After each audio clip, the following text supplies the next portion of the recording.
Greetings, denizens of the tri-state area. Jacob Weil here. And Blue Dragon 5. And Dragon, I know what we're going to do today. We're going to activate the Recap-inator and discuss my favorite cartoon, Phineas and Ferb. That's right, in honor of the 15th anniversary and in preparation for the upcoming revival, I'm guiding Blue Dragon 5 here through this series, experiencing his reactions, watching it for the first time, and reliving my summer memories through the years. And today, we're going to a galaxy far, far away as we discuss Phineas and Ferb, Star Wars. Heck yeah. That's right, folks. We're doing something extra special this week, aren't we, Dragon? Indeed we are. So we decided in preparation to get both the Burn next episode and in celebration of Star Wars month, we decided to jump ahead a little bit and cover the Star Wars special, which happens to be its own thing on Disney Plus. Right, Dragon? Yes. It's like space adventure. It's an adventure in space. Yep. Let's have John Williams, orchestrate that one. Space adventure. It's an adventure in space. I think that was George Lucas's pitch to Williams. Says, "Yeah, let me try some other stuff."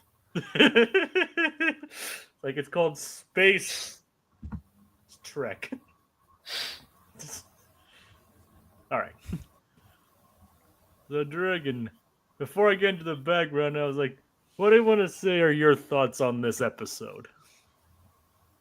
So I'm not unfamiliar to the kind of a parody or kind of a reimagining of Star Wars. I mean, of course, the two most prevalent examples being, well, it's the three most prevalent examples being, first and foremost for our purposes, Family Guy Blue Harvest. That's the go-to. It very much feels like Dan and Swampy. This is kind of like their love letter Star Wars and their version of a Blue Harvest kind of approach to it. Like, let's just let's retell the movie with our characters.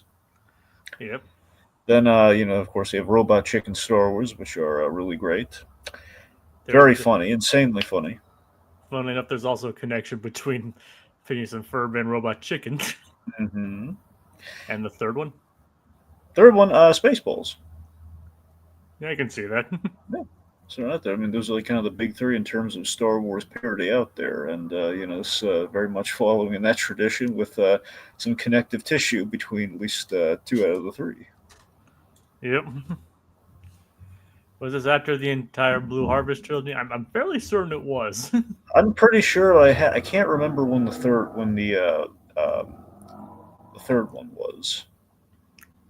Me neither, but obviously I think all the Blue Harvest episodes were done before Disney acquired Lucasfilm. Well, yeah. So that means there's obviously that if that's the case, then this episode was definitely made after the Blue Harvest trilogy. All right. So, do you want me to go into some interesting stuff of how this episode was made then? Yeah. So speaking of Disney acquiring Lucasfilm, that's how this episode came to be. Like Dan Povenmire, co-creator of the show, saw the news of Disney acquiring Lucasfilm. And basically almost immediately he drew a picture of Doofenshmirtz as Darth Vader, which would become the basis of Darthenshmirtz here. Texted it to Gary Marsh, who was the head of the Disney channels at the time, writing, "I smell crossover," because I think either they are working on it or already had worked on the Marvel episode by the time the news broke out. It's like so Gary, who was later in a meeting with Bob Iger, Bob said, "Yeah, you guys should probably get to work on that." You got the Iger approval. Yeah, basically right away, it's like show them the image, like, yeah, you guys should get to work on that. Thanks, Bob. Yep. So, yep.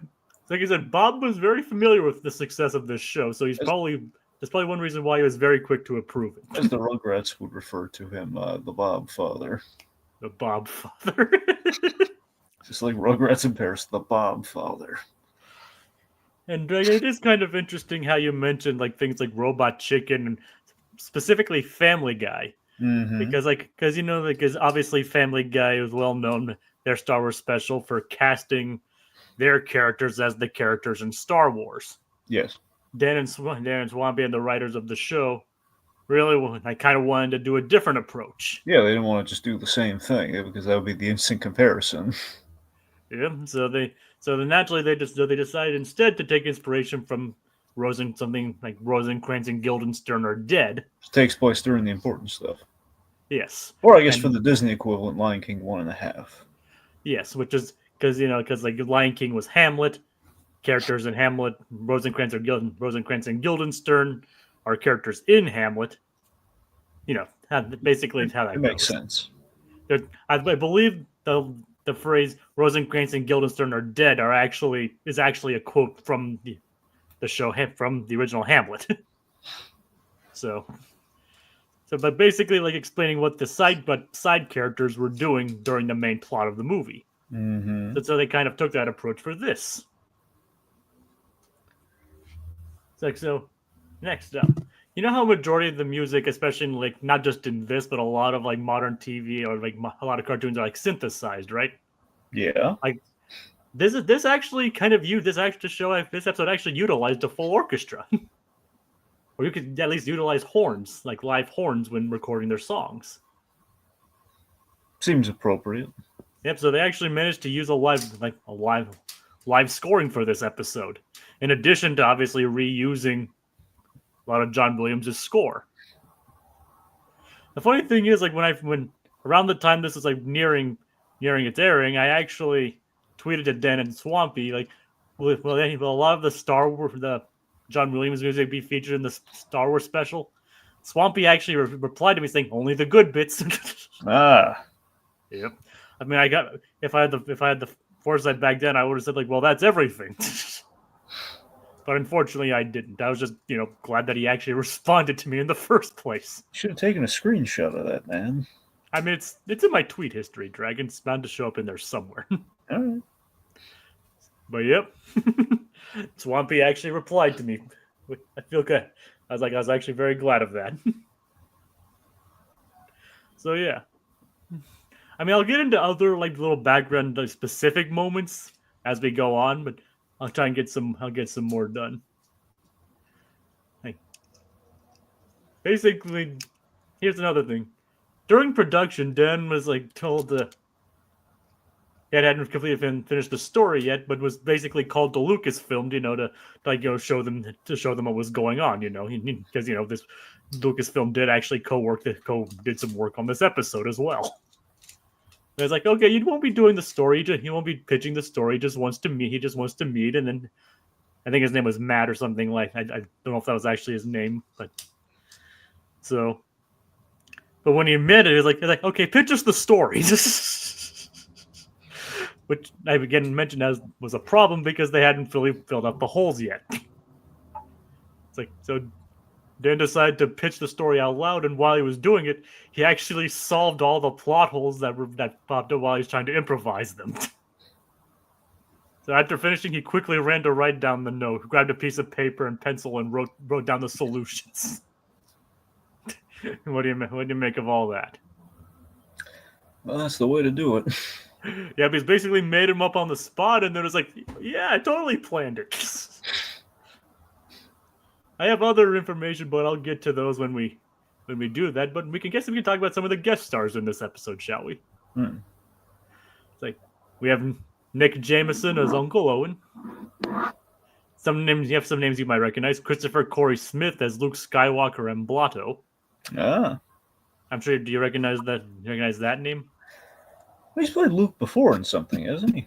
Well, he's also played Joker, I believe, in Lego Batman. Oh, right. That's him, right. So I guess you want someone to sound like young Mark Hamill, you get this guy. Yeah, well, he's Joker adjacent, so, Yep. Comparable April Winchell played Princess Leia. Nice. A name you definitely recognize, Ross Marquand as Han Solo. Oh, yes, again, he's a impressionist extraordinaire. So I'm surprised they didn't get, I believe, Yeah, Keith Ferguson. Usually he's like the go-to for Han. And recently, Troy Baker for other Harrison Ford stuff. Oh, well, yeah, other Harrison Ford stuff though. I mean, well, yeah, he did. I mean, have you heard Troy Baker's Indiana Jones? I mean, that was from the Golden Circle, right? Yep. Yeah, man, I I mean, saw I saw the trailer for it. He did a really good job. I mean, Harrison Ford himself said it was great, and like if you listen to it, you could swear Harrison Ford did it himself. Well, yeah, that's what I'm saying. So, yeah. Other guest stars include Adam Savage and Jamie Hyneman as stormtroopers. Very nice. Yep. Mythbusters. Mythbusters, correct. Funnily enough, they didn't get to blow anything up this episode. Well, they're stormtroopers, so they're not going to have the best name. Well, I mean, I think they were the ones in the office. I think they were the ones doing the Sith roast. Oh, cool. I think that was them. All right. Yep. One of the writers of the series, Eddie Pittman, voiced Darth Vader instead of getting James Earl Jones or Matt Sloan to do it. Like they were originally going to get Matt Sloan to do it, but according to Eddie Pittman, And Matt Sloan was the Chad Vader one, right? Yes, and he's actually done like voiced Vader in a couple official capacities. Like I think he voiced him in several official productions, like in Force Unleashed and things like that. So I recommend the kids check out Chad Vader. It's a wonderful little series, specifically the first season. The rest of it, highs and lows, but the first season is great. Chad Vader, day shift manager, about Darth Vader's brother who runs a supermarket. Or the day shift manager of a supermarket. It is a great show.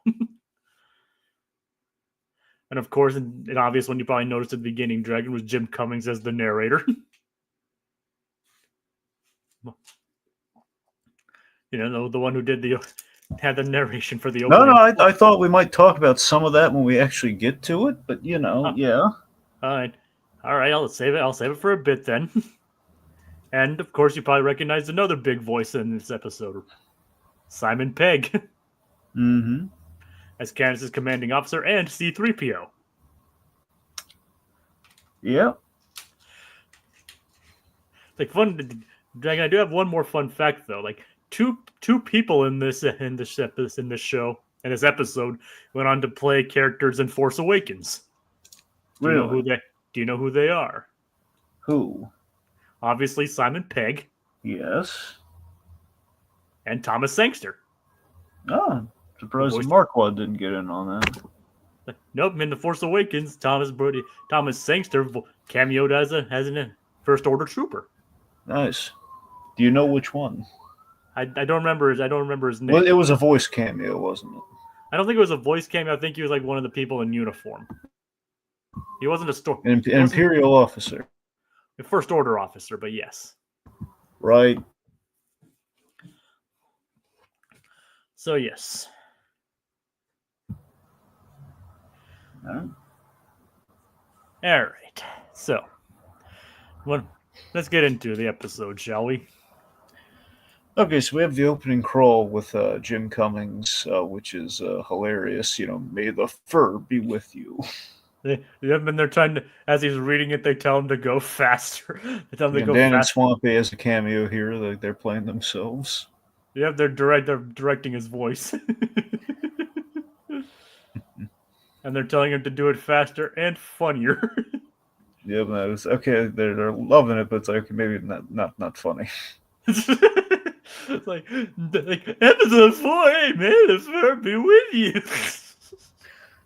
I think my favorite bit is just when Jim Cummings says, when they compliment. I wonder how much of this might have been just like kind of an idea, just like just in the moment where they say, "Hey, nice," when they compliment him for like the Death Star. Says, "Thanks, it was capitalized." Thanks, it was capitalized. It's capitalized. Love that. Yeah. And of course, the big one being none of this is canon, so just have fun with it. And then we have like the crawl go up like a window shade. Yep. Sets a tone. And if that didn't set the tone, the fact that then a Star Destroyer has a giant office building attached to it definitely does. Yep. So again, our premise here being it's a New Hope, but with Phineas and Ferb, kind of worked into the events of that story. So the Empire administrative office on top of the Star Destroyer is just it's hilarious, and I love how we call it how hilariously impractical it is later. Yep. It's like when it does a giant turn and the building just completely turns to its side. Yeah, it's a terrible idea. That's why we don't see office buildings on these Star Destroyers. Right. It's like save, save, save. That is relatable, though, wouldn't you say? Yep. So we have Perry the Rebel. Perry the Rebelpus. Yep. It's like he's sneaking aboard to find the Death Star plans. We have the cool spy ship. The cool spaceship that he's driving. And off the bat, I forgot it's already May. I can't believe season 5 is happening. Yep. And the fact that it's May is the reason why we're doing this episode early. Yeah. No, it's Star Wars month. So during this episode, kind of already has a little shows its more adult side when one of the office workers has a Twilight on his computer. Oh, we do have a few jokes like that. We have the Twi'lek on the computer. We have Ferb, especially Ferb, given who our Twi'lek is. Ferb has a Twi'lek on the dash of the land speeder. Yep. Yeah. Oh yeah. And I thought that, and it gets pretty out there in some cases, wouldn't you say? Yeah. And then this was like, it's work related. He covers it with his hands. It's like, yeah. Meanwhile, we know where Jabba got his layout from. Yes. Yep. So what were you gonna say next, Jack? Okay. Meanwhile, on the surface of Tatooine. It's like, well, actually, remember. Well, it's like, yep.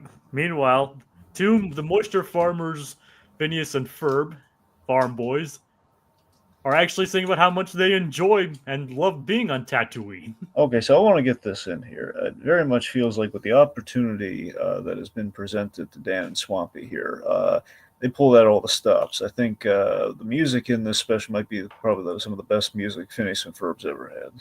I mean, like, they actually had to rewrote this song quite a few times. Admittedly, I would have taken out the rap portion, but aside from that, the music in this is top tier. It is, definitely. Especially one later on, which I'll definitely talk about. Well, this isn't even my favorite, and I still like it. I'm just saying we're going to get the next ones. Oh, God, the next ones. Is honestly, every song after this is good. I want to go, this is a good starter. I'm just saying everything else is kind of gets better and better as it goes on. I'm just saying, like, one of the songs has a guest writer, which I don't really appreciate. Mm-hmm. It's like Dan and Swampy have gone records like saying this is one of their favorite songs that they wrote for this show. Yeah. So basically, I think the reason I really like We're on Tatooine is it's their fandom on display. You know, like for example, we see the Womp Rats. We never show Womp Rats. We actually see them here. There's another creature we get to see that Dan was proud to have been able to design. Oh yeah, we'll get there though. Wait, you can tell that Dan and Swampy are more familiar with Star Wars and willing to show some love to it than they were with the Marvel episode. Like, I was willing to concede that when we did the Marvel episode. Mm-hmm. So, but yeah, you can definitely tell Dan and Swampy actually grew up. You know, they were quite young when the original movie came out. Well, yeah. So getting the opportunity to actually work with it, I can only imagine how over the moon they were. Yep. I mean, especially it's like Dan joked like this Machiavellian scheme, like he would create a show, wait 16 years for it to get picked up. A couple years later, the company that picked it up would later buy Lucasfilm. It's all part of the plan. Yep. Doing this podcast is just 2 days before Star Wars Day. Yep. Yeah. But yeah. Is that a criticism, Eli? I don't think so. I sense it's a criticism, but we're just gonna move on. But yeah, like the song Tatooine is really great because like obviously we've always been seeing like Like Tatooine's like kind of like this backwater farmland, and people can't wait to get off of it. But these two, they love it. The boys, Phineas and Ferb, actually love being on Tatooine. 2 suns summer the whole darn year, So yeah, sitting on complete opposite of Luke. Yep, who they're actually friends with. Yeah, which is great.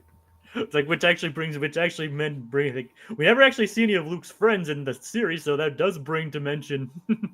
He does say no, Dragon. It's not a criticism. Like it actually does actually mention Uncle. It's like you can waste time with your friends later. So it actually see they actually kind of worked a lot of. I love that we hit like the Womp Rats, Beggars Canyon, all the stuff that gets mentioned about Tatooine. We actually get to see here, and also we have a great money shot, like our main image here, Sandcrawler, and we're toasting, we're toasting blue ice cream. Yep, which is great, and of course, just feels like an endless running gag of our ice cream obsession. Yep. So we pretty much had to use that as the image, right? Drew? Yeah, it felt kind of right. I mean, there were there was a lot of gold here. There was a lot of pretty much we could have thrown a stone. We wouldn't have missed like a really good image we could have used here. But the ice cream just kind of felt appropriate. Yeah, I mean, trust me, it was very. We went through several iterations of what would be good for this one, but like considering this like has the ice cream bit, Phineas and Ferb, and the Sandcrawler, it's like it basically checked all the notes. Yep. Checked all the boxes that we had. Okay, so the best bit of fandom is when we in kind of our Tatooine stuff, when we connect with Luke. Yep. We have Luke, and we make fun of the famous. I want to go to Tashi Station to pick up some power converters. It's like where'd you get those? They picked up some power converters at Tashi Station. Nice. So that's where Luke got the idea. He wants to. We get an idea what the power converters can do. Basically, the boys, kind of attaching some pod racing engines to a land speeder, which looks really cool. Yep. And there's a bit of a fun fact. Notice I was like wearing a poncho and that fisherman's hat. That's actually based on a deleted scene. Well, yeah, I remember the whole. There was like some deleted scene from A New Hope where we did actually go to Tashi Station. And there's a deleted scene where he actually sees like the battle between the Tantive 4 and the Star Destroyer with his binoculars. They reference that with here. It's like there's a lot of deep cuts in this one. Yeah. So I appreciate it. Oh yeah. Anyway, so point being, we in seeing Luke, we established the boys aren't in the role of Luke Skywalker; they just happen to be neighbors of Luke Skywalker. Yep, I guess it is a kind of refreshing approach, like to see them and like instead of like parodying and retelling the story, they complement the story. Yep. Or supplement rather, whatever the proper wording would be there. Right. But it is kind of funny to explain like why they would want why Luke would want power converters because Phineas and Ferb tricked out their land speeder. Yeah. That is pretty neat. All right, let's see. So, Candace and her stormtrooper buddies. They're aboard the Tantive 4. So this is a fun tree. Yeah, go on. So this is a fun trio, Candace, Buford, and Baljeet, all the stormtroopers, such a wonderful mix match, and they complement each other well for all the stormtrooper shenanigans. And the idea 3 people could be easily misled into being stormtroopers. Because Baljeet says he joined them completely by accident. Yep. It's like he thought he was signing up for physics camp. And Baljeet's like, and Buford's like, yeah, this is about where I peak. But they're not actually here for busting rebels. No, they're on sock duty. You have to pick up socks. Darth Vader needs socks. He needs black socks. Now, unfortunately, Tiki's just with the Force right now. He's not here, but he's here with us in spirit. He would make a black socks joke from Bates Motel right now. This is already getting big points over Mission Marvel. Yep, I can. Yeah, easily. Yes, like I said, I even said I preferred this episode over the Marvel one. Even Vincent, the voice of Phineas, said that Star Wars is like his favorite hour-long special, or at least he said it was his favorite of the crossovers. And it's not hard to see why. Yep. But yeah, every time this whole like Darth Vader needs socks, and of course later on it's gonna be black socks. It does make me think of like the gag from Bates Motel where it's basically Norman's trying to go to the prom at like towards the end of the first season, Okay. and basically he's in a tizzy because he can't find any black socks, and it's the idea he and his mother and the two of them, I wouldn't say the most the picture of mental wellness. They're kind of getting into a bit of a tizzy here. Versus whole like, I.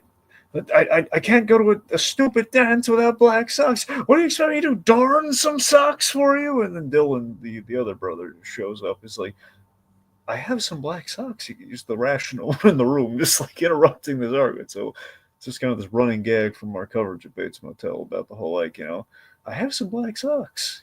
It's like, well, unfortunately, they don't have any. They don't have any black socks. Well, at one point they do. Yep, not yet though. Not yet, though. Anyway, yeah, so as Darth Vader needs, I love the mundanity with the Empire, especially given how bureaucratic we demonstrate the Empire to be. And of course, we ultimately screw it up in black socks. Yep. And that leads to, their superior getting killed off. It's like, yep, I find your lack of socks disturbing.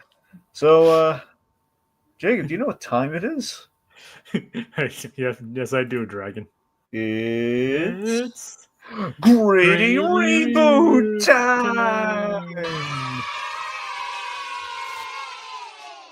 It really doesn't even need it that much, does it? Oh, that's the thing. This is pretty gritty as is. Candace Buford Baljeet, they got somebody murdered, and here's where the gritty comes in. They had bigger things on the agenda, so they Buford intentionally. He's playing it dumb right now. He's playing vague. He swapped them on purpose, knowing for the cost of one sandwich and the life of their commander, they would be able to get those Death Star plans. Yeah. Oh yeah. Well, Buford killed a man. Yeah, well, technically, with a sandwich, with a Vader. Vader was the instrument of murder. It's like a game of Space Clue. It's like Buford with the sandwich and the Vader. In the Death Star. In the Death Star, yeah. This is the idea of just Vader being so ill-tempered. I just need some black socks. You screwed that up, and the fact that this guy delegated to stormtroopers, it's great. And he's basically one of the few on-screen deaths we ever see in this show. Yeah, he is. That is a dead man, kids. We save a lot of the other ones, but that guy actually is dead. It's kind of like the idea. Well, this episode has a body count. We kill him and we blow up Alderaan. They're like, yeah, we'll get to that. We'll get there, but still body count. Didn't I tell you that it was? Didn't I kind of hype that up for you? You wouldn't did. Again, did it have the reaction that I intended it? But the funny thing is that what if that was kind of like how Billy Connolly felt like playing Billy Bones in a Muppet movie, like in the Muppet Treasure Island, like being the first person to die in a Muppet movie. To be fair, his death was dragged out, but yeah. Like technically, he is the first person to die on screen in a Muppet movie. You're right. That's an honor. Yep, and so far I think he's the only person to die in a Muppet movie. Well, I mean. I'm thinking. Nobody else. I don't think anybody else really died in the other ones. I mean, nobody died in Muppets from Space 2011 or Most Wanted. Yeah, I guess you're right. I guess we haven't killed anyone. We killed some. Yeah.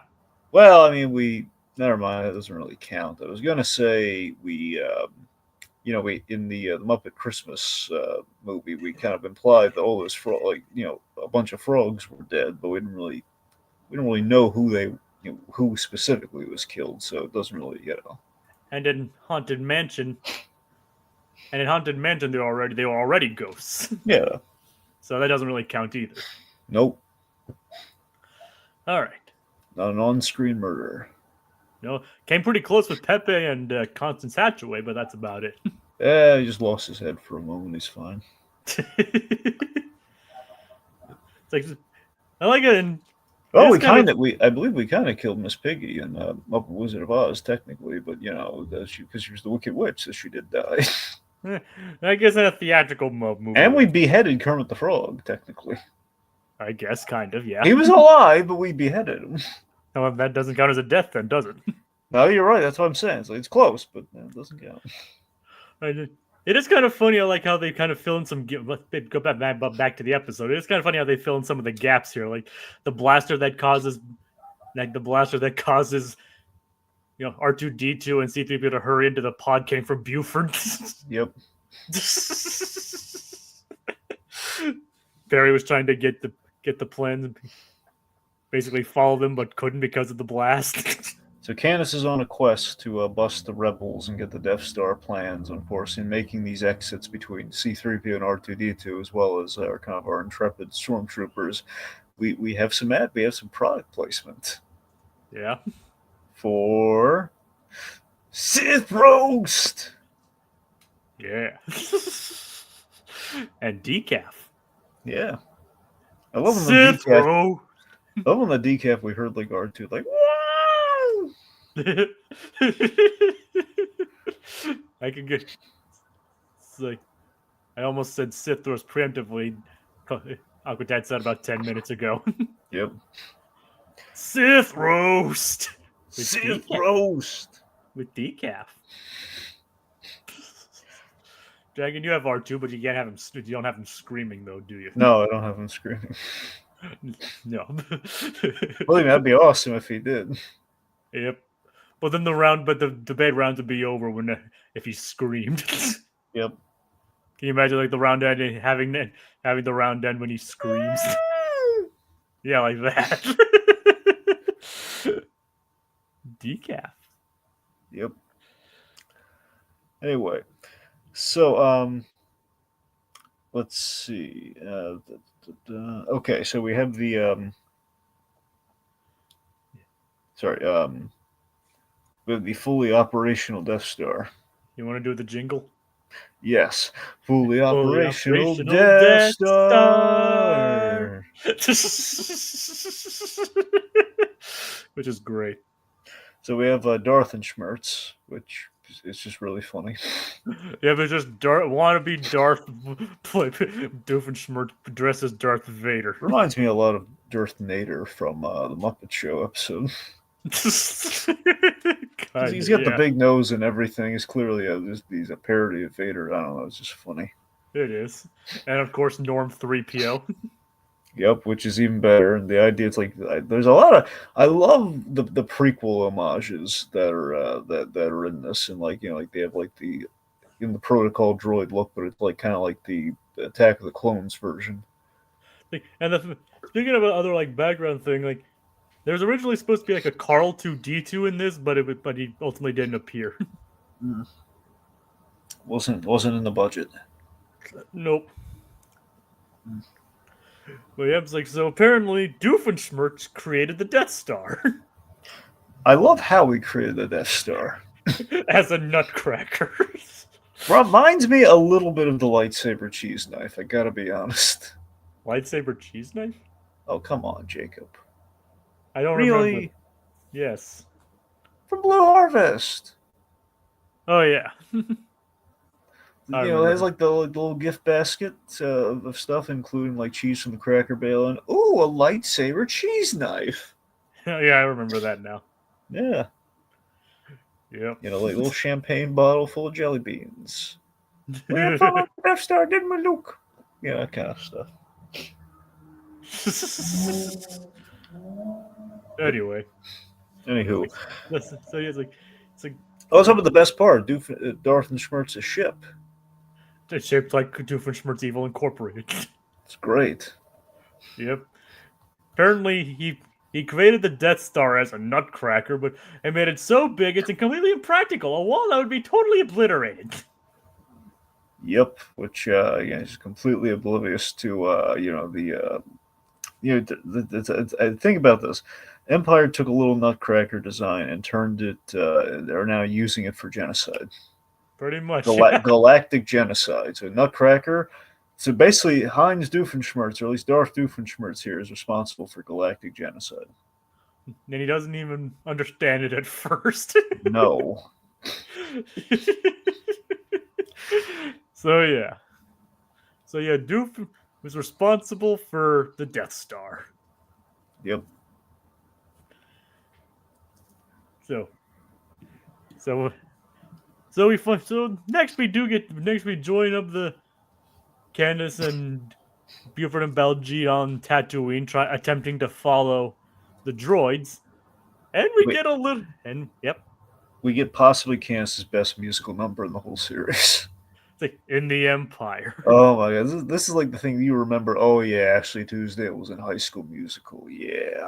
It's like, I had to address this. Did you know that in Chile, Star Wars broadcasts on TV had beer ads added to some of the scenes of the movies? Yes, I actually saw that not too long ago. Did you know this, Dragon? No. Look up something called Cerveza Cristal. It's like crystal beer? It's basically some kind of beer, but like Chile TV channel actually edited, like used close up stand-ins and had people interact with beer ads. Had like Star Wars characters interact with beer ads, basically. We're not, trust me. Look it up. Look it up. Okay. Cerveza Cristal. But the song In the Empire, which is a song that wouldn't be out of place in Starship Troopers, funnily enough. If you think about it, right, Dragon? Yeah. It's a very highly satirical song. Oh yeah. Like 401k and free meals. You get a 401k and your meals are free in the Empire. Oh, it's so ridiculously catchy, and it's great. And so basically, the sales pitch to the basically to the misled here. Yep, and it was co-written by Wayne Brady. Hey. Yep. So that Wayne Brady, the game show host Wayne Brady, right? Yeah. You remember who also did the History of the Tri-State Area? Yeah. Yep, that Wayne Brady. Cool. But that's not the song I was talking about earlier. Okay. I mean, okay, that was probably one of them, but the other one. So the idea is that Candace bought into the propaganda of the Empire. That's kind of the gag here with the stormtroopers. They all bought into the propaganda. Yeah, and she's busting as a form of law and order. Mm-hmm. I mean, the song is essentially like an extremely tongue-in-cheek satire of propaganda. Yeah. Meanwhile, inside the spatial equivalent to the Flynn Fletcher home, I guess the Flynn Fletcher cottage. I don't know, wherever you call like the little like dwellings in Tatooine, sand holes or sand huts or whatever. And these two versions of Linda and Lauren seem to be aware of what the boys do. Yeah, I gotta tell you, I love. I don't know why. It's just Linda and Lawrence being in the know, and just they have this really great. There's this great banter that they have, and it's very cheeky, and I just love how cheeky it is. Like Lawrence, he's making fun of Luke and the sun and like the binary sunset gazing. Let me guess, gazing wistfully out on the horizon. It's like, Lawrence, I love when she does that. It's so wonderful. I don't know.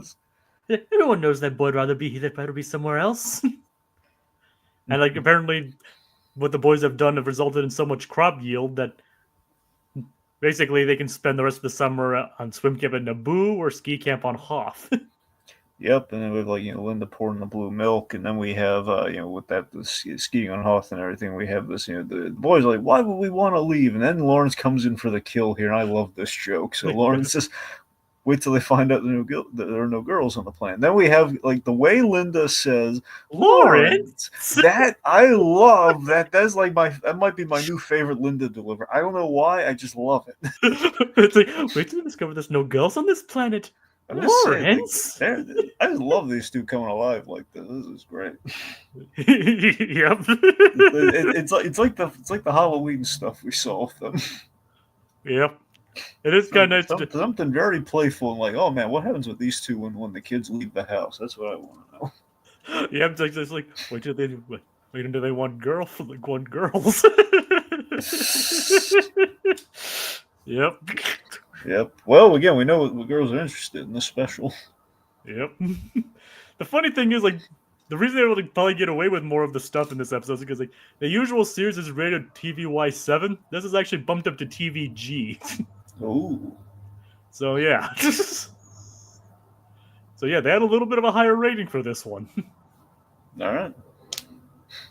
Yep. Next Oh, we there is death. Yeah, it's explicit death. Yeah. We kill someone on Phineas and Ferb for the first time. Yep.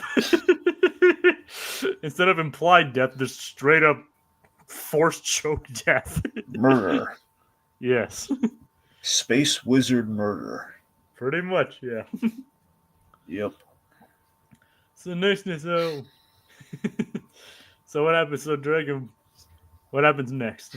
We get to see Uncle O. We get to see Uncle Owen buying the droids. Yep. Okay, real quick though, I want to talk about Darthenshmirtz here. So we have the moving sidewalk gag. It's like going to his lair. You mean the abandoned recycling compartment? And he's like trying to get Darth Vader's attention, but Darth Vader's not even paying attention to him. He needs a little bit of force, so for his current inator to be optimal. Yeah. I just love. Okay, so I just have. This is gonna be a really dumb tangent. I have mad nostalgia for the moving sidewalk. Yeah. There's one, it takes me back to going to Universal. Yeah, that is nice. Back in the day, before all this fancy Epic Universe stuff, back in the day, they probably still have it. I don't know, but like when you make your way to like City Walk, you're in like this central hub, and then you get from point A to point B, and it has like this moving sidewalk, and it was just like the coolest thing on earth. I know technically it had that, and I think maybe the airports as well. Like, yeah, it kind of had the moving sidewalk. The moving sidewalk was always this really cool idea because it was like, oh my god, we're in the Jetsons' future. Like, have you ever been to the Atlanta airport? No. Like, Atlanta airport is huge, and that has like moving sidewalks. But it's like the little things, folks. It's like as a kid, you're excited to get to a theme park. Oh my god, I don't even need to walk. Look at this. This is the ride. Yep, very much like Escalator Land. When do we get to the ride? This is the ride. Yippee! Even the president loves Escalator Land. Well, of course he did. Well, he was that president was easily impressed, mind you. Yes, yes, he was. Yep.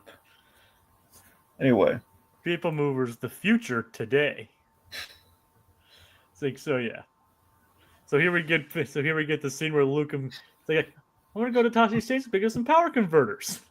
You can waste time with your friends when your chores are done. And now we know what friends he was talking about. Yeah. This whole special is just a long con for Dan Swampy to convince the children of the world that the unseen characters in A New Hope were Phineas and Ferb. Yep. And they do a very convincing job. Yep.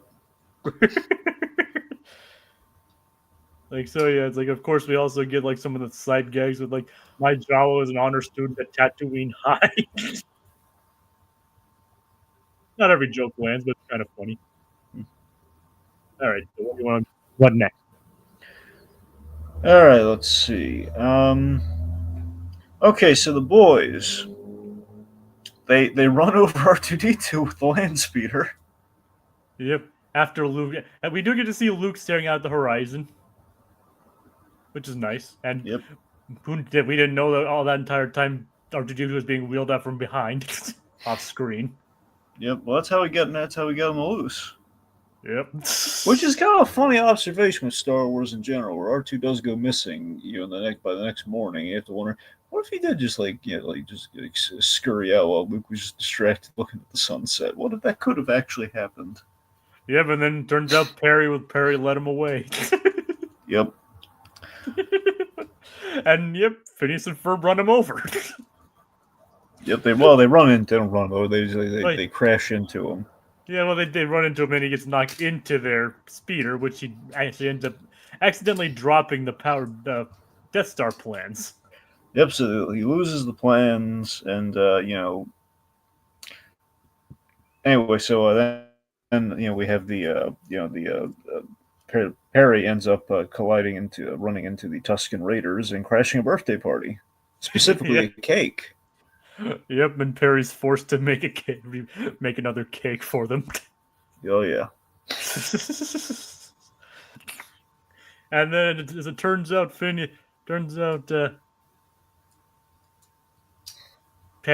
the boys sent R2 to Ben Kenobi. Who apparently they have Jedi practice with him every Tuesday. Well, he was a teacher. He was like, and remember to send people traveling for single file to hide their numbers. He probably already knows. So that's to bring up Major Hologram. Says our sources tell us the R2 unit is successfully in possession of Obi-Wan Kenobi. You can rest. Dragon. A few seconds later. It's like, Agent P, I've got your next mission. You need to get to the Death Star immediately. It's like, so immediately after completing his mission, you earned some humor. It's like, take a well-deserved rest. Less than 5 seconds later. Isn't that how it always works, Dragon? Oh yeah.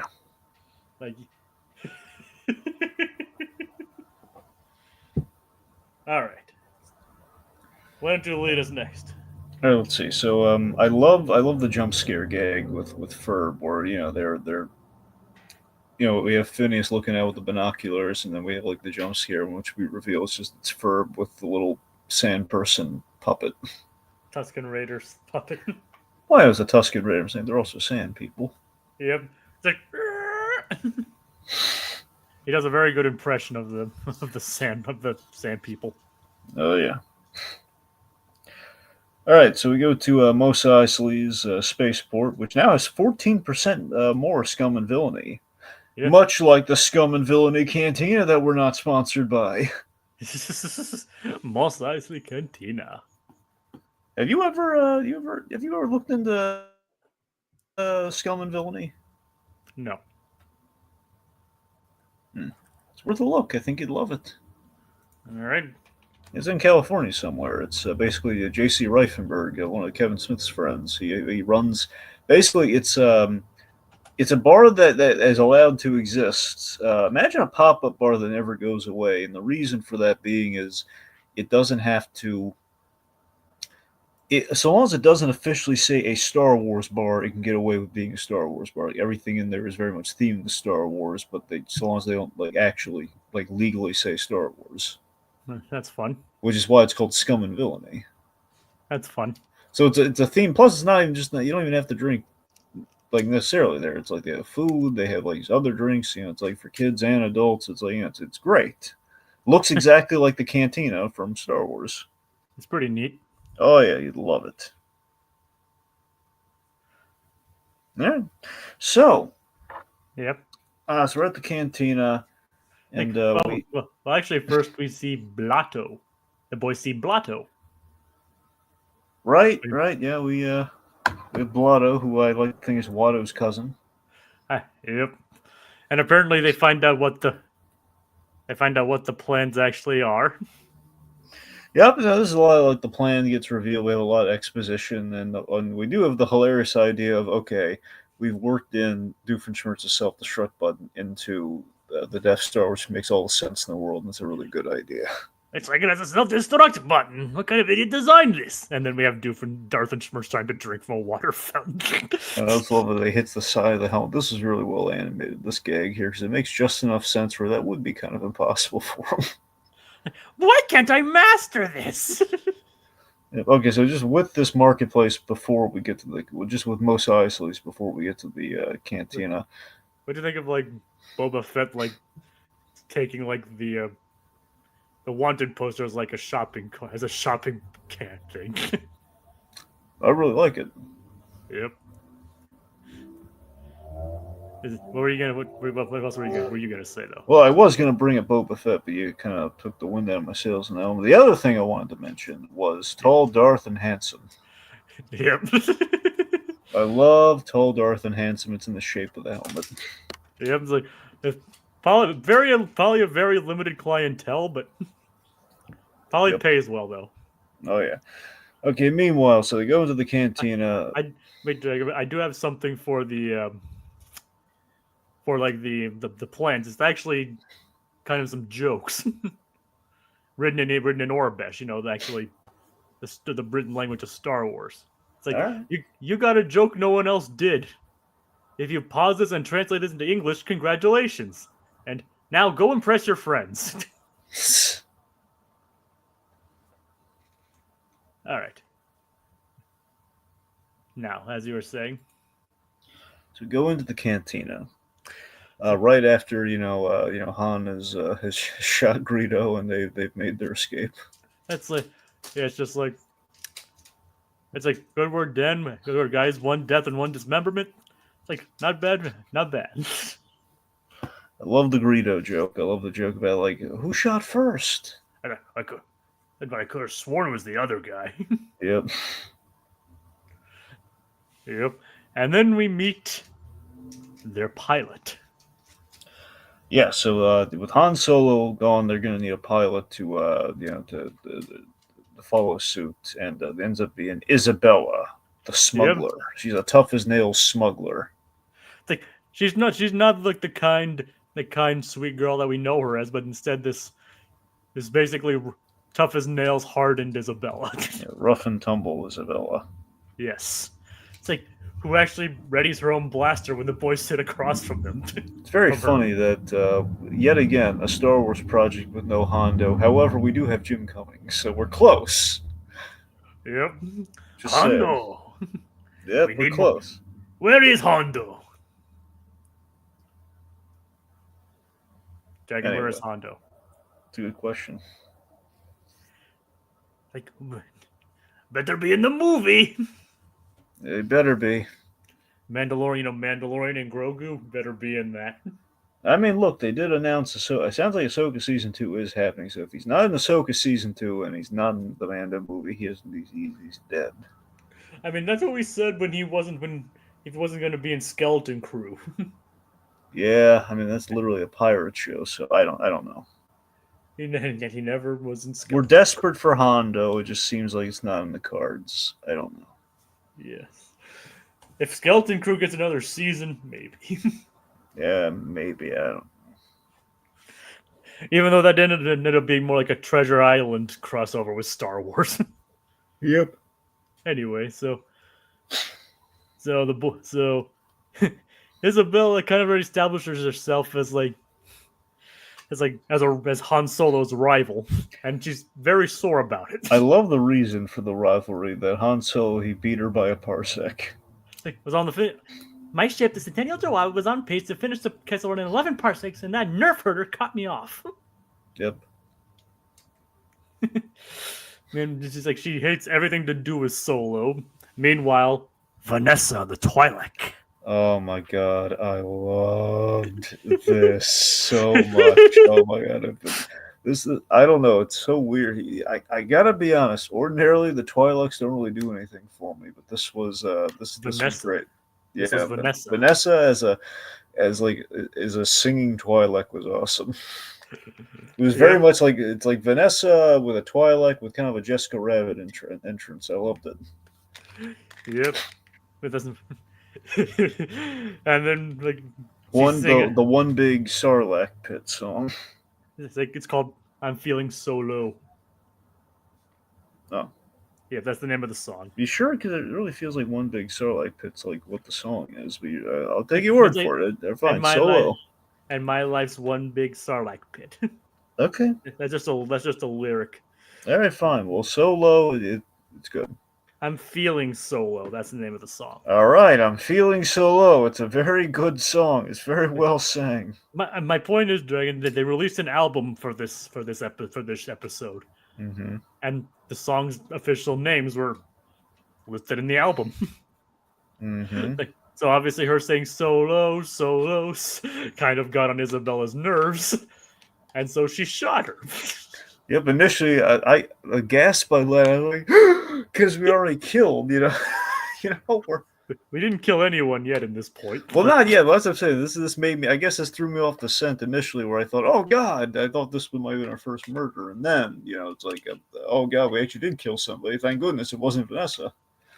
Yeah, but turns out it just shot her microphones. Oh, I was so relieved. She's like, well. But then we did kill someone. We killed Greedo. Well, yeah, but they didn't. No, nobody killed him. You know what I mean? I mean, they showed him dead. Yeah. Anyway. Yep. So the Centennial Chihuahua. Mm-hmm. What'd you think of the Centennial Chihuahua? Yeah. It's a neat looking ship, kind of. Yeah, it's okay. Yep. It's no Razor Crest. Or Millennium Falcon, obviously. Well, nothing can be the Millennium Falcon. I mean, come on. I mean, obviously, Razor Crest is awesome too. I love the Razor Crest. Yep. I love the idea that Jon Favreau owns the actual Razor Crest. He has like the model that was used in the opening. That's awesome. Like literally, but that's the thing. Technically, they didn't even need to do that. They could have CG'd the ship, but like when you see in the first season of Mando, when the ship is like flying around in space, it's actually a model that's flying around, and he has that. That is great. Yes. I would love a model of the Razor Crest. Yeah. Too bad we're never gonna see it again. Yeah, it's a shame. I gotta be honest. I still I have a soft spot for that ship. I have like the Christmas ornament that plays like the Mando theme. I got like a little figurine of it. I love it. Yeah, I would love that too. I'm obsessed with that ship, and there's no real good reason why. I just think it's like the coolest thing ever. It is pretty neat. Yeah. Yep. I would love a model of that ship too. Is there a Lego version of the Razor Crest? Oh, of course. Yeah, you can build a Lego version of the Razor Crest. I need to get them. Probably expensive though. They're charging like the price of a newborn for all these Legos these days. Lego Razor Crest is $599. There's also one that's $111. Well, it's also like a size thing, Jacob. Sometimes if you have like one's actually like, well, not the scale, but like the scale where you can put all the Legos in, like driving the ship where it would be. That kind of like Yeah, I know, but still, yeah. I lucked out. And I was able to get a Lego version of the animated series Batmobile. Like, okay, that's enough wish fulfillment I need Lego wise. I mean, I have. In a perfect world, I would have they had like the skyline from the animated series in Lego form, which is like $300. Which I mean, I'm so tempted, but at the end of the day, I settled for like the main reason I wanted that skyline is because there was a Lego version of the Batmobile that you could put in the skyline, and I was like, you know what, I'm gonna wait on that because if they ever do the car, I'm gonna want that. And they did the car, so I got that. So that's all I really need. Yeah. However, it is tempting. I will say that it is very tempting. Here's the thing: if it were an actual Lego version of the city, I would actually consider it. But it's literally it's a piece of it's basically it's a painting in Lego form. It looks amazing. It's great. I love it. I mean, I've seen it. I think I even sent you a picture of it once. I don't know about that. I mean, I think I've sent you a link to it, maybe, but no, but by that point you already knew about it. Yeah. But I'll tell you something. Okay, here's a quick aside. Okay, it's a flying vehicle, so it's somewhat relevant. Yeah. I had this frustrating thing where I saw the McFarlane Toys put out something really cool recently, but it's like so cool. Yep. Sorry. McFarlane Toys put out the Batman Beyond Batmobile recently, and I'm so tempted to get it, but there's one. So, since DC Direct, went away, McFarlane Toys took on, they're making like the DCAU animated, stuff, and the action figures I would have killed for as a kid. Mind you, I don't think they're doing them as well as DC Direct did, but still, they're putting them out, so it's still a way of getting them anyway. So, with that in mind, they put out, the Batmobile before, and DC Direct obviously put out the better version of it. So these vehicles have been put out. Now, they this Batmobile, the Batman Beyond Batmobile they put out is really cool, and it's essentially what the animated series one was, but it's not literally a recreation of it. And you can tell because the Batman, you can actually have a Batman that comes with the thing you can put in there. The problem is like that Batman is not the animated Batman. Hmm. It's like it's kind of a comics version of like the Batman Beyond version, but it's like I'm so tempted to get it, but at the end of the day, I have like a whole collection of Batmobiles that were like part of this diorama set they put out. It's literally like it's the cars. So I have that Batman Beyond one. That's literally the Batman Beyond Batmobile from like styled to be exactly from the show, like the background, the Batcave in there, and everything. And I also have the animated series and the new Batman Adventures. Pretty much all the Batmobiles, pretty up to a certain point. And because of that, it's like, well, I mean, I literally have the exact thing. Unfortunately, it's not the action figure size I would like it to be. But it's like a part of me is like, I know the moment I get this thing, they're going to eventually come out with the animated series Batmobile. And I'm going to like, oh, why didn't I get that instead? Yeah. It's so frustrating. See, that's the life of a collector, isn't it? Yeah, it is. But the thing it kills me is it has like the sound effects and everything. Oh, lights up. It's like the Buzz Lightyear of Batmobiles. Kind of. If that makes sense. That you joke about that, but still, I mean, had Lightyear been more successful, I would be able to get the shuttle from the end. That's my dream come true to get that shuttle from the end of the Lightyear movie.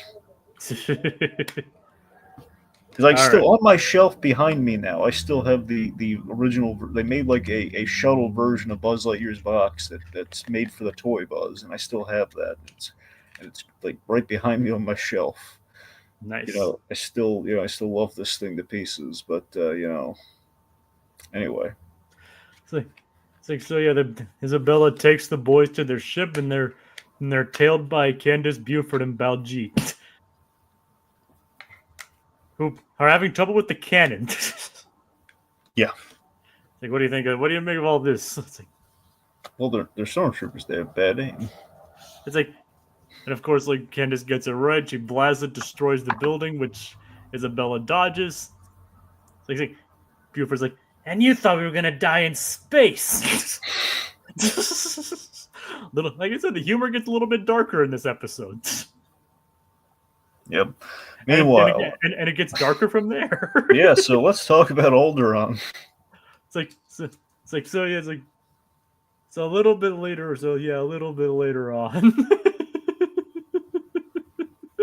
So Darthenshmirtz, he's glowing about his timeshare on Alderaan to Norman, how it's accumulated all this value. It's like it's gone up in value ever since he bought it. Ever since he bought it all those years ago. But then, there's a window in his room, and Alderaan's in the background. It's so funny. It's like you probably were wondering like, where's this going? You knew where this is going to go, but you couldn't believe they were going to do it, right? We're laughing at mass genocide before our eyes. Yeah, it's like the value's dropping 0. Yeah, he blows up right behind him. God. And the funny thing is, we'll get to this later. That's not the only joke they make about Alderaan. I know they're really good. They have a really good follow-up joke to it. Yeah, but it's like I couldn't believe that the first time they literally made a timeshare joke about featuring mass chess. Now there is a robot chicken joke that is a little similar. It's a little bit. Yeah. It's really funny. Well, mind you, there's a lot of great subtle. In Robot Chicken, they have a lot of great jokes about Alderaan stuff. Like one of them being like, if you look at a news ticker, it says like Alderaan, it's like gone. Yep. Like it's like a stock ticker with like Alderaan down, right?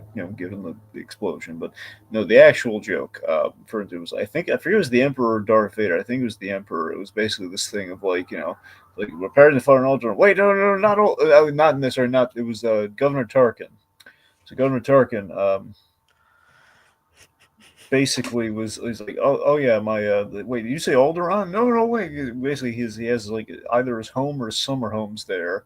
And basically, like the gardeners, oh, Mister, that Tarkin's gonna love this, and then he just looks up and we blew up his gardener.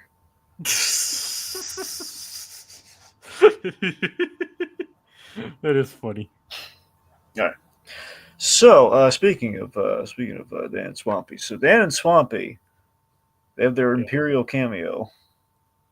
Yep. So it's like, yeah, but what about before that though? When like the boys are getting to know Isabella. Oh, we don't. All right, fine. Tell them that Isabella. I mean, it's like, well, it's like first time in space. Yeah, like, yeah, she rubs up like your planet's over here. Which is, well, that's not just that, but it's like it basically kind of doesn't really endear that she's not really endeared to them immediately, is she? No. Yep. What do you think? And okay, and also when they're about the plot, what do you think of their ideas to? What do you think of their lightsaber tools? Like their light wrench and the light hammer. Well, obviously it pays off. Yep. So they become a donut truck. And yes, Dan and Swampy are there, so why don't you explain that then, Dragon? Well, one, I love the donut truck rules. Like they do kind of the Trojan horse with the donut, so they can kind of distract everyone and get out of there. Yep. So Dan and Swampy, basically they're these Imperial officers, and they're going on like a donut and coffee break, or at least a donut break, which I'm already in full support of. I love me a good donut.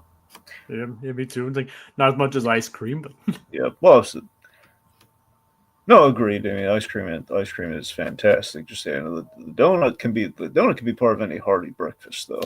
It can be as long as you work it off later. Well, yeah. It's like donuts. Does Darth Vader wear a funny hat, dude? Yeah, but come on, like he can't hear it. Yeah, then basically, no, seemingly we're killing off Povenmire, and then we reveal like no, he's just messing with Swampy. Yeah, gotcha. Which is hysterical. I mean, Vader has choked somebody through a video screen before. I mean, it's possible. So thank goodness he did not hear him. Like, so remember, he has killed somebody through a video screen, so it is possible. So technically, it is possible. It would have been funnier if Povenmire did let himself get killed, but like as the commanding officer. Yep. Yeah, that would have been funny. So they're finally aboard the Death Star. Oh, by the way, maybe a word to the boys for a second. Okay.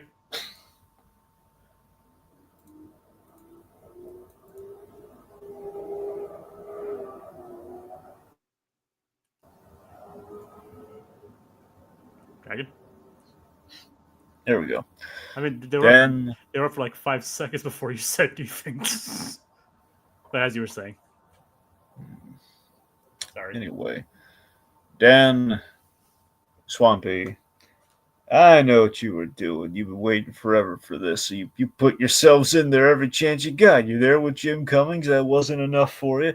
You have to show your faces in animated form and making fun of Vader. Yep. I see what you're doing. Eat those donuts, but know that we know. Yeah. It even smells like donuts, too. Yeah. It's like, so yeah, it's like trying to find out where they need to go, and they even have a little recap of Across the Second Dimension. What'd you make of that one? Oh, you mean with Perry? Yep. They even have they meet Perry, they reunite, which is a nice heartwarming moment. I was like, we were a little betrayed at first, but bygones be bygones. Now we're good, right? Yep, just showing if it were Star Wars themed, it would have gone over a lot more smoothly. Yep. Yep. Like Phineas was like a little betrayed. I was like, yeah, I'm cool with it.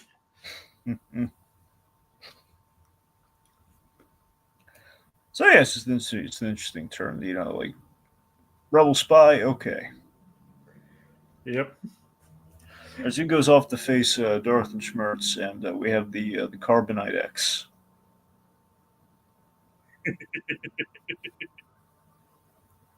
So yeah, You see, put a big red X on the floor, people will stand on it. So yeah, so he manages to trap Perry in the carbonite. So they're on their way to get to the trash. Well, they already got some trash by this point. Ferb senses that Perry's in trouble and decides to split up from Phineas to go face him. And he crosses paths, literally, with Obi-Wan Kenobi. And that's why Obi-Wan paused. Yep. In the original movie, Obi-Wan paused for some reason. Now we know why. Ferb was there. Yeah. It's like.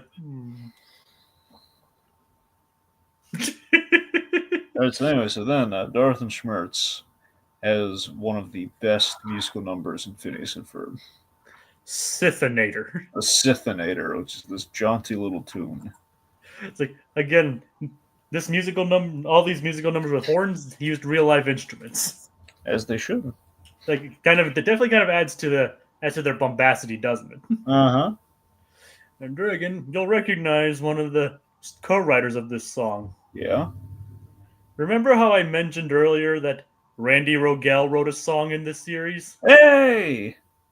Remember that? Mm-hmm. That's how he wrote for a space-themed song. Mm-hmm. This is it. I like it. Yep. Randy Rogel was working with the crew on 7D, they brought him in to do this. Yep, if memory serves, Randy Rogel wrote for some Freakazoid. And Batman and Animaniacs. Mm-hmm. So, he's been around the block. Yep. So yeah, but he did co-write this, and this is a great song. So good. It's talking about like his ideas, like he's gonna create basically how his midichlorians are extremely low, and so he's gonna use the Sith-inator to boost himself and become the best Darth of all time. They're gonna blow them all away, much like Alderaan. It's like the Emperor who used to only greet me with a yawn said, "I'm blown away," much like Alderaan. Oh, it's great and morbid. It just happened. It's great. And he even does the Groucho eyes. I know. I mean, seriously, 2 jokes about Alderaan's destruction. Both funny. Both very funny. Probably like the darkest joke this show has ever done. Seriously, a top 10 Doofenshmirtz musical in the whole series. It is great, yeah. I love the fact that he is a puppet of the Emperor. Of course he does. Are you really surprised considering Doofenshmirtz? I'm not surprised it looked that good. Yep.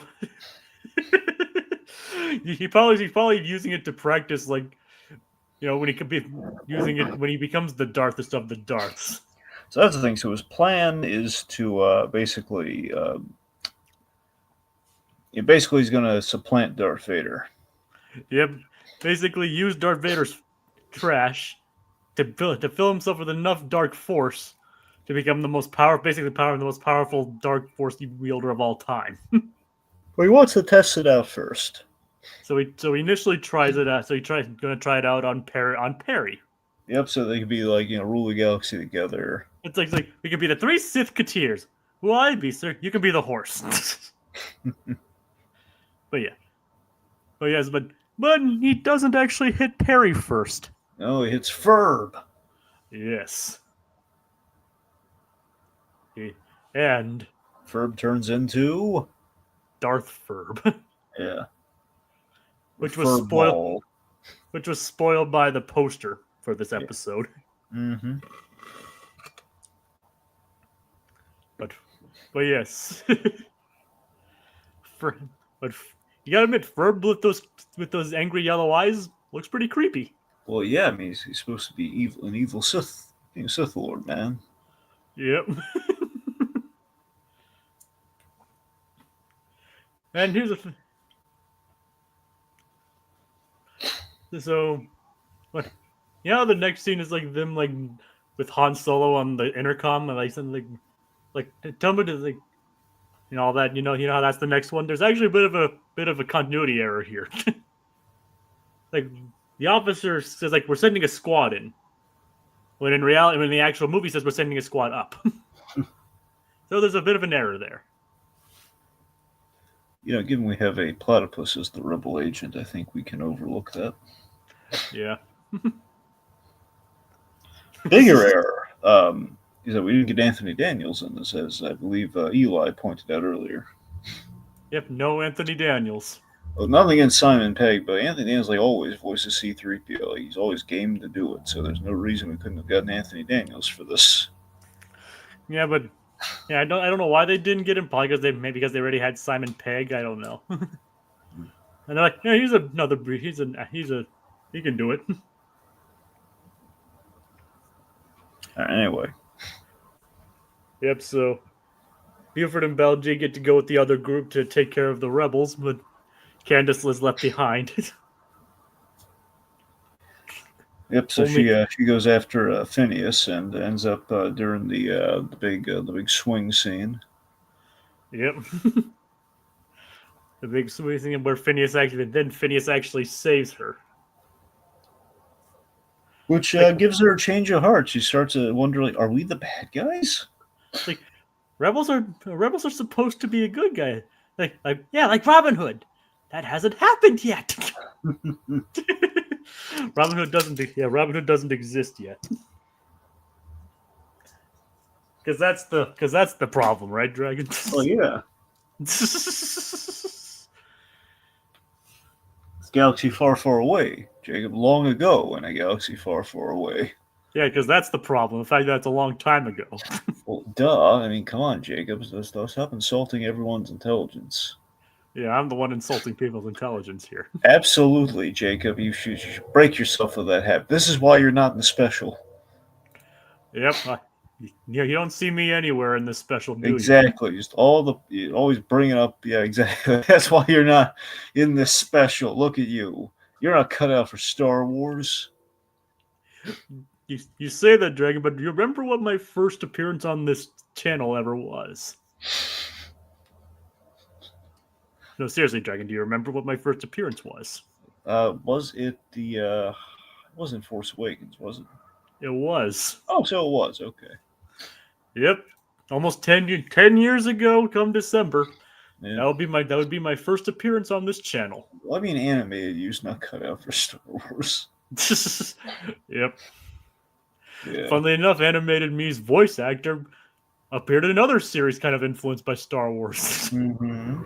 So there's that. We haven't gotten Jar Jar Irvinks yet. Hey. Yeah, you would be Jar Jar. Hey.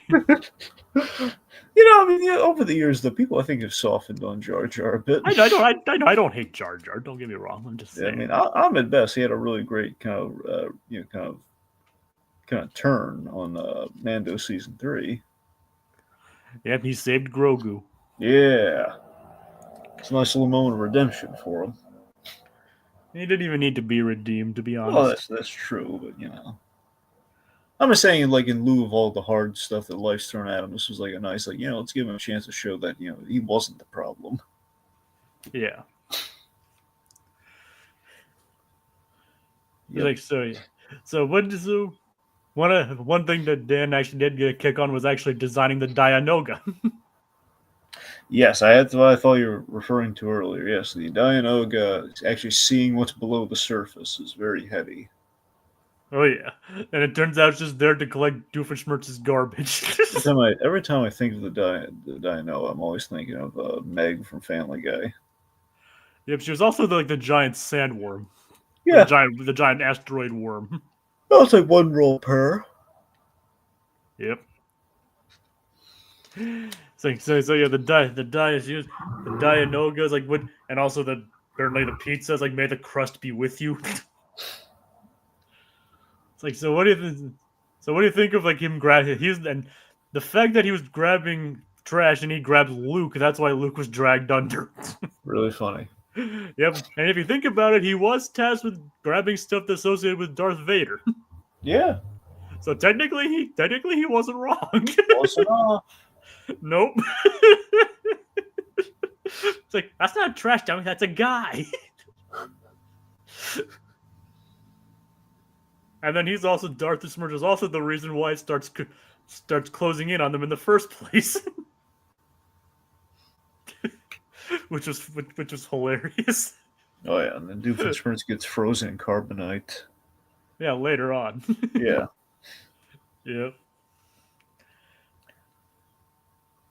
All right, let's see. So, yeah.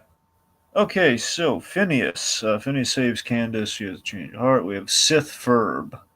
Yeah, where Phineas comes across, like he sends Isabella, Captain Pilot Isabella, off to the rebel plans because he doesn't want to leave Ferb behind. It's like, you're the really brave or really stupid.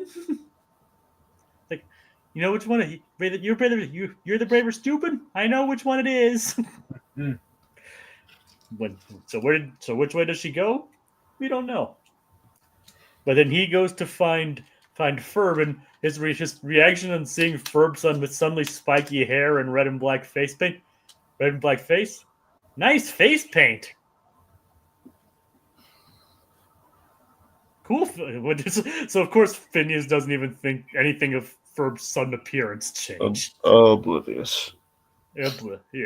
Cool face paint.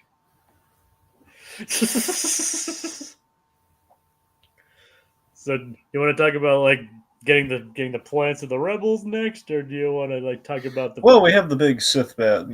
Basically Phineas and Ferb have a battle because Ferb has basically souped up Darthenshmirtz's plan. He's basically made like a giant array of these Sith-inator beams that'll turn the whole galaxy into, or at least create an army of Sith. An army of Sith warriors, and wants Phineas to join him.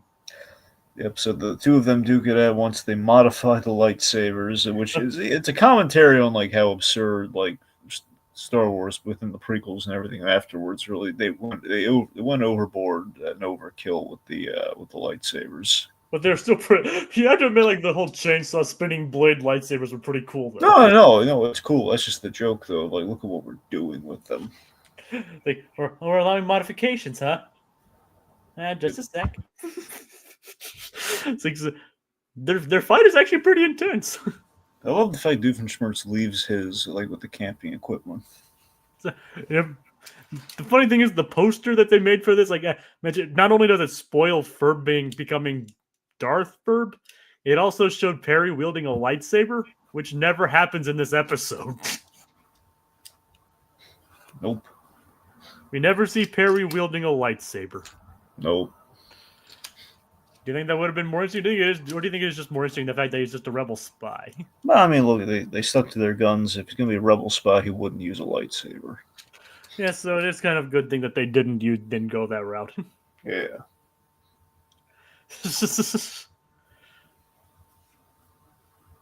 So the fight between Phineas and Ferb is actually quite intense. Surprisingly enough, wouldn't you say? Yep. And then we get to the rebel base where Isabella does deliver the Death Star plans. Just very nonchalantly, oh no, it's gone. Here you go. Like, we're saved. It's like never let the gift tauntaun in the oral cavity. Mm. and then the Firestar girls, which was the name of the girl that her crew, the other crew here. They talk about how desperate the situation is and trying to convince her to join, which she doesn't.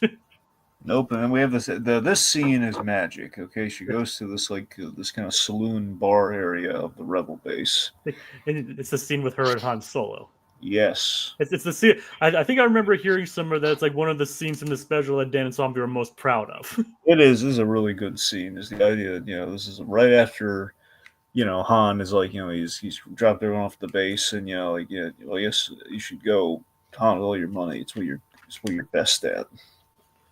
Yeah, yep. So this is what happens after that, and they basically I'm not in this to make friends.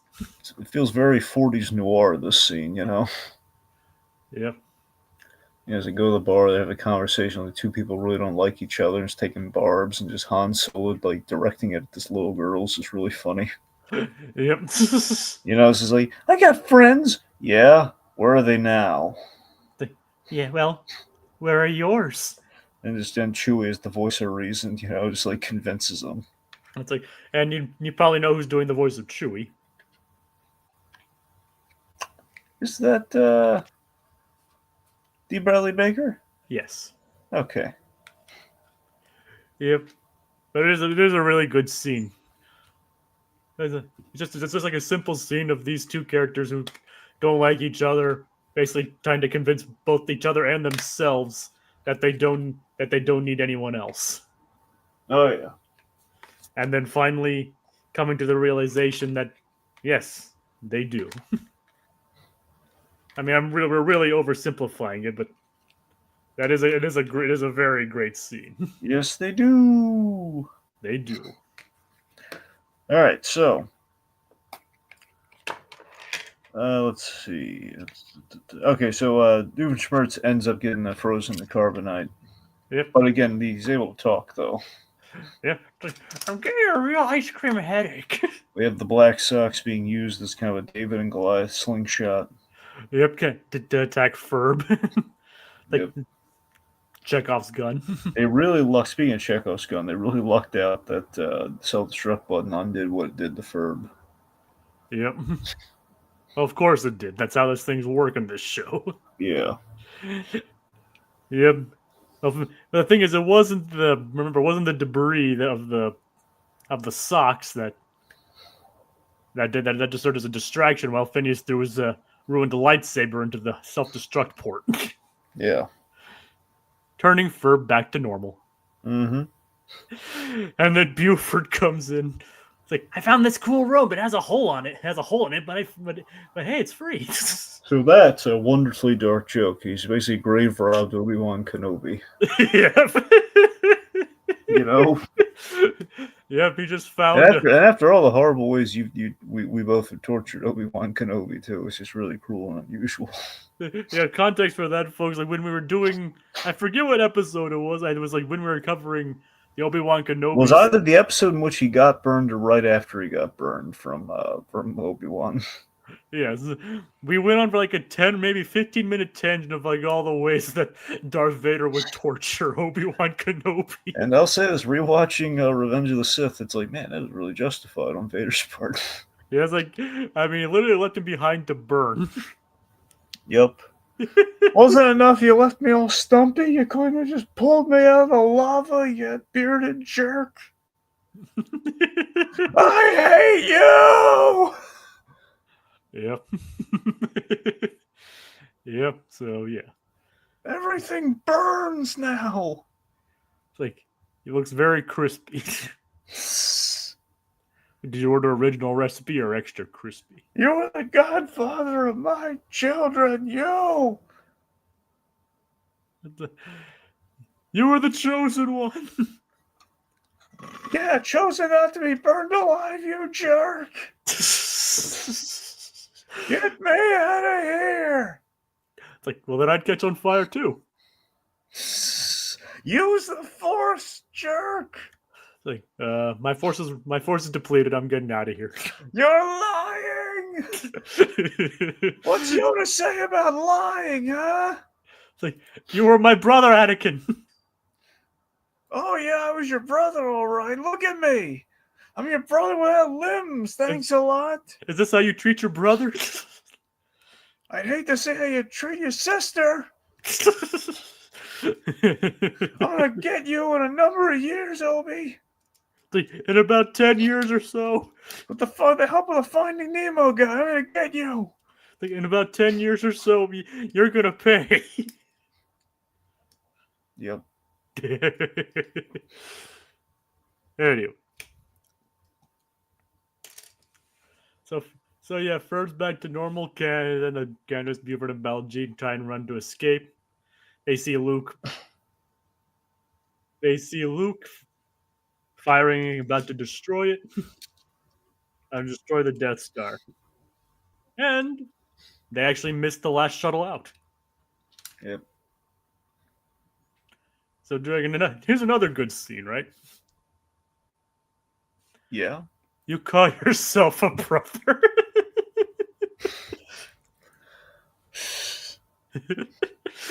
Oh God! But it was like, like Belgians, like my only regret is that you spent so much time on the wrong side. My regret was eating that hoagie. He literally, Buford ate the hoagie after it was in trash water. Ugh. Yeah. It was always so gross that it was like water. Like, I mean, soggy bread's bad enough as it is. Yeah, plus like Vader threw it on the floor. He might have stepped on it a little. Yep. Bantha cheese hoagie. Does sound good though, doesn't it? Yeah. We don't know what else is on it, but the bantha cheese. I at least want to try the cheese. Good question. Yep. And of course, Phineas's regret. He never got reunited with his sister, who left Tatooine when he was only a baby. Well, apparently it was Candace. Who was Candace? Yes. So they lucked out on that one. It's like Phineas, Candace. Which Brother is sister reunion. They didn't even make kissy face. Thank goodness. Yeah, but that is referenced later on. It is, which I was very impressed by. Yep. So it's like, who's this? Why is he hugging us? Like, and then it's like, yeah, like Mom remarried. What happened to Dad? Funny story, actually. So that's great. Just again, we don't need it, but just like an acknowledgement like that every once in a while, pretty funny. And it happened in the Star Wars episode. Yep. not in the actual series, but in the Star Wars. And everybody got saved. The Firestar girls saved everyone else aboard the ship, even the guy. So okay, you know what this is a reference to, don't you? I read it as a reference to, like Clerks or something. Yes. Yeah. Yeah, it's a reference to Kevin Smith's big, the thing that made his career. Like Dante and Randall talking about all the laborers in A New Hope. They got killed. Which is such an arbitrary thing to even worry about. Yeah, but see, in this case, though, we showed again the idea they were all independent contractors. They couldn't all be stormtroopers or Imperial guys. Yeah, they were saved. And Isabella turned herself around. Yep. And Darthenshmirtz sets himself free. Like Monogram, Monogram's like, there are other plans for Death Stars out there, but we'll cross that battle station when we get to it. It was like, I can live to fight in the sequel. And the sequel was never made. For obvious reasons. Hopefully that changes. Yeah, Dragon, this is like the second to last episode produced in the entire show. Like, in the original series, it's like very close to the end. Like, so they wouldn't have even had time to make the other ones. Well, I'm just saying, with the revival, you'd imagine maybe they might, correct that. I know. I'm honestly hoping. I don't think it's on the docket for season 6. Well, maybe season 5 or 6. We'll see. And of course, Darthenshmirtz cramped inside the platypus-sized escape. Think about how appropriate it would be. Season 4, episode 4, season 5, episode 5, season 6, episode 6. Dan, Swampy. There you go. You better get on it, boys. Yeah, there's still time. It's gonna be on Disney Plus too. So you guys. Yeah. So you guys have your out there. Someone make a call to the man in the cowboy hat. Dave Filoni, who was not actually credited for this episode. I don't think he was. I don't think he was insured. I don't think he was had the high position that he did that he does now when this episode was made. No.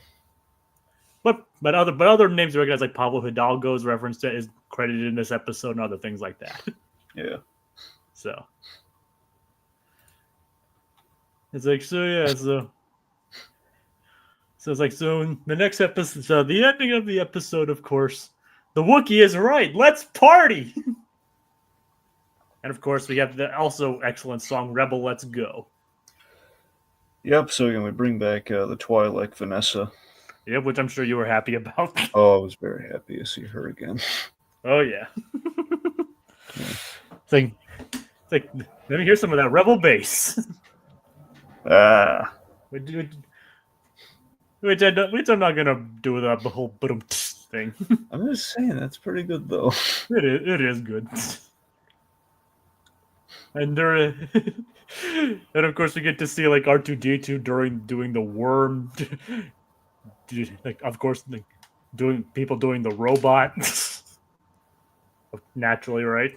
Mm-hmm. What do you think of R2D2 during the worm? He's busting some moves, doing a little breakdancing. He's probably busting some servos too doing that. Yeah, probably. Couldn't do that in '77. Nope. But 2D Hey, allows maybe '97, not '77. Yeah. But and of course referencing the line earlier, like Isabella brings Phineas over. It's like, hey, farm boy, we're not related, are we? No, not a chance. We only have the one sister. Good. And she leans in and kisses him. Yeah, they do the kissy face. Yep, and Phineas just falls off in a daze. Yep, for luck. Yep. Yep, they were straight up reference the brother sister kiss in this thing. Did you happen to notice that Luke and Han were jealous? Watching her dance with Perry. Yeah, they were jealous because they both liked her. Yep, I did notice. So they kind of acknowledging that Luke still doesn't know. Yep. Yep. Kind of interesting how they're able to work that in, huh? So we rounded all out with the most important Star Wars character. Porkins. Porkins. Way to ruin the moment, Porkins. Yep. It's like, everyone, I'm okay. Dang it, Porkins. To be, that's all, folks. Yeah. By the way, I finished rewatching season 1 of that. Of Duck Dodgers? Of Duck Dodgers, yeah. So yeah, how is that going for you? Oh, it's going great. So it's such a it's kind of in the zone of freakazoid for me. It's a very good comfort watch. Well, one of the writers of Freakazoid did write on that show. That's true. Paul Dini was involved in both. Yeah, no, I'm well aware. Yep. And I think Tom Minton too. I don't think he was involved in Freakazoid, but well, no, not Freakazoid. But he wasn't. But he was on those shows though. Oh yeah. On the other Spielberg shows. Mm-hmm. So. And this, funny enough, he also wrote for this. Wrote a couple episodes of this show too. Because he's that good. He is that good. Yes. So yeah. Dragon, final thoughts. Like, what did you think of Phineas and Ferb Star Wars? Oh, I thought it was wonderful and like one of the best like theme specials they did. Kicks the crap out of Mission Marvel. Oh yeah, and like I said, people have people have both ironically and unironically say like this is like one of the best things Disney's ever done with Star Wars. I mean, look, I mean, at the time when it came out, of course. At the time when it came out, absolutely. I mean, since then we've had like different movies, TV shows, like Mandalorian didn't exist. Yeah, that's what I'm saying. Like a pre-Mando, like, sure, but I mean post-Mando, it's hard to say. But I mean, that doesn't. But even with those existing, like even then, it doesn't really take away what the show is able to do with Star Wars, and like it doesn't. It still manages to stand on its own. It doesn't like interfere or anything. You get what I'm trying to say, right? It still stands out as a quality product of both Phineas and Ferb and Star Wars. Absolutely. And I said, like, and it's actually, and funny thing, it's the longest episode of the entire show too. Like clocking at over 50 minutes. Yeah. Like even like Marvel and the other season and this like the season finale special was like clocked in at around 40, like late 40s. This is over 50 minutes. Oh, they were having a lot of fun with it. Yep. And honestly, if this episode turned out this well, I can only imagine how well if they actually did manage to do Empire Strikes Back and Return of the Jedi, add their special touches to that. Like this episode is definitely a highlight of the show for me, and it is kind of interesting that Disney Plus has it on its own, in addition to having it split into 2 parts on Disney on its own show. Like so. You know what I mean, Dragon? Kind of like how Mission Marvel did as well. Yep. But I have a question. Yeah? In the split of the episodes, was there another Jim Cummings segment? Actually, there was. Okay. Actually, like in between, like the act, like hold on, I have it pulled up on the transcript. Let's see. Hold on. It's like the part two when just be like episode 4A. May the Ferb be with you. Part two. A voiceover guy hungry for attention breaks into a studio. Like, yeah, he's back. Hey, get out of here! Wait, what? I'm not telling you again, man. Oh, what is up with that guy? So yeah. So if you want to see that, watch the part two. Watch it when it's split up on Disney Plus. But yeah, this is definitely a great. This is a very good episode. Like they said, blends the best of Star Wars from the best of A New Hope and Phineas and Ferb together. Creates a compelling story out of it nonetheless too. And that's, as Dragon mentioned, like probably some of the best songs in the entire series. An overall great package. Yeah. It's a benchmark. And like I said, it was produced near the end, but aired near the middle of the final season. So, but if they would have saved it towards the end, it definitely would have been a heck of a way to go out, huh? No, without question. So the funny thing is, we're kind of doing it the way they did. Like this episode, as we mentioned, is like in the late 30s of production wise, but they aired it in the middle, and now so are we. Yep. Kind of funny how that's working out, huh? Yeah. But yeah, I have a lot of fun with this. I was hoping you did too, and I'm glad to hear that you enjoyed it as well. Mm-hmm. And I knew you'd like it more than the Marvel one, that's for sure. Oh yeah. So, I think that does it for this evening. Funnily enough, like this is longer than Marvel episode, but it's taking less time for us to get through it. Yeah. I don't. So it's like, thank you, Aquatad and Little Blue. We briefly had Claude, who said if only Mark Hamill voiced a character in the episode, that would have been pretty nice. Sicko Mode Productions, and Cameron Cochran, and Code Geass. It said I prefer Phineas and Ferb stars over regular stars, which is fine, I guess. Like I said, I hope we really do get. I don't think it's going to be a priority for them, considering probably some of the logistics involved. But I honestly do hope for season 5 and 6 they do get to do Empire and Return of the Jedi. Dragon, what do you think? What do you think those would be like? You mean if they did the other? If they did Empire and Jedi? Yes. Like, what do you think? What do you think? Some scenes would happen in Empire and Jedi. Oh boy. Well, maybe skiing on Hoth would be the opener. Yeah, but it's like I'm glad we finally got to go skiing on Hoth. Yep. Or something along those lines, or they're the ones that like awakened like the Yeti that startled Luke or something. Oh, remember we did have that joke about the guy falling through, and he thought it was Cloud City. Yep. It's like, oh wait, that's Cloud City I'm thinking of. So, we might do that. Might have basically Candace butting up to Princess Leia. Yep. Probably a little bit of that. It'd be great. Okay, I'm gonna throw this at you.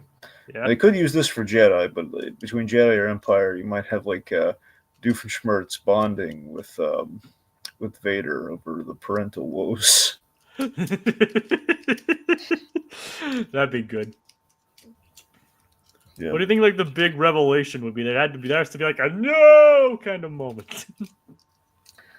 Well, I mean, that's the thing. Part of me wants to make it like the Perry realization, but that won't work given the whole Rebel thing. Yeah. I don't know. It's kind of fun to think about how that would work. It'd probably be a little harder to fit this in with Empire, but I think they'd be able to pull it off. I mean, in general, the main thing is we should see the characters we didn't see in the first one. So we should have, Stacy and animated you, Jeremy. It's like who would Stacy be in this? No. And also, who would animated me be? Like, I'm surprised they didn't. It's like I'm surprised. I'm trying to think of who these. Well, people you were R2D2 one time. Yeah, that is true. But R2D2 is already in this, That's true. so maybe he's another one of the R2 droids, That's possible. or maybe he's like that that flying round droid, that Or maybe you're Lobot. Lobot. Lobot, or at least something Lobot adjacent. Like you have like the Lobot, technology on your head. I was thinking, like, what if he was like that probe, not the probe droid, the black probe droid that scouts Hoth at the beginning. I mean, it's not bad. Yep. All right. As in, we're not gonna go into the whole like pitching ideas for this thing, but I just thought it'd be kind of a fun way to end it. Yeah. And of course, if we do Jedi, Perry would have to interact with the Ewoks. Right? Yeah. So, I wonder there's all kinds of jokes they could make with that. Oh yeah. Plus a lot of dark jokes make with the Ewoks too, because they ate people. Yep. 8 stormtroopers. Oh god. Again, this episode made jokes about Alderaan, so they could easily do that. Oh, you might be Yoda. Irving is Yoda. Well, I know we don't want to literally make him Yoda, but I don't know. Maybe something. I remember the show actually does have Yoda in it. Yep. Remember in the Doof Dynasty when they fly during one of the training with Ways of the Platypus, they actually meet Yoda. So Yoda actually is in the show. Yep. He also met Kermit the Frog once. They did? Well, and there's like a gag in the Very Merry Muppet Christmas special where we had like who took over for Fozzie Bear? Was Eric Jacobson? Eric Jacobson basically doing kind of a Yoda voice, and we saw like the back of a Yoda, of a kind of a Muppet version of Yoda, where it's like not ready for the training, is he? Mm-hmm. And they realized, oh no, I cast the It's a Wonderful Life spell wrong, so then like undid it. Initially, he brought him in the Star Wars. That's funny.